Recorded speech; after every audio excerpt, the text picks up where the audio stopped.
Hello everyone, good morning. আজকে সকালটা শুরু হয়েছিল ঠিক এইভাবে, কাজ করতে করতে এক সিপ খেয়ে কোথায় রেখে দিই, কাপ খুঁজে পাই না, আবার খুঁজে খুঁজে কাপটা বের করে আবার এক সিপ করে খাই। এটাই হলো আমার সকালের ডিউটি। ঠাকুর পুজো দেবো বলে এক ঝুড়ি ফুল তুলে নিয়ে আসলাম। এবার তোমাদেরকে দেখাবো আমার ফুল বাগান। এটা হলো আমার ছোট্ট ফুল বাগান, যেটা সকালবেলা ঘুম থেকে উঠে দেখতে আমি প্রচণ্ড পরিমাণে পছন্দ করি। এই ফুলের প্রত্যেকটা সৌন্দর্য আমায় মুগ্ধ করে দেয়।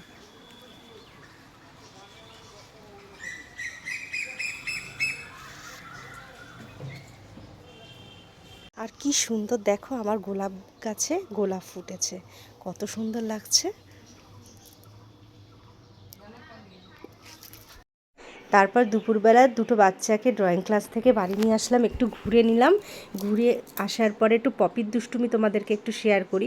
ওর মুখে যে রুটি রয়েছে তোমরা কি দেখতে পাচ্ছ? দেখো তো খেয়াল করে রুটি আছে কি না। এই ওর দুষ্টুমি দেখতে দেখতে আজকে দিনটা এইভাবেই কেটে গেল। তো তোমাদের কেমন লাগলো? ভালো লাগলে অবশ্যই লাইক করো, কমেন্ট করো, শেয়ার করো।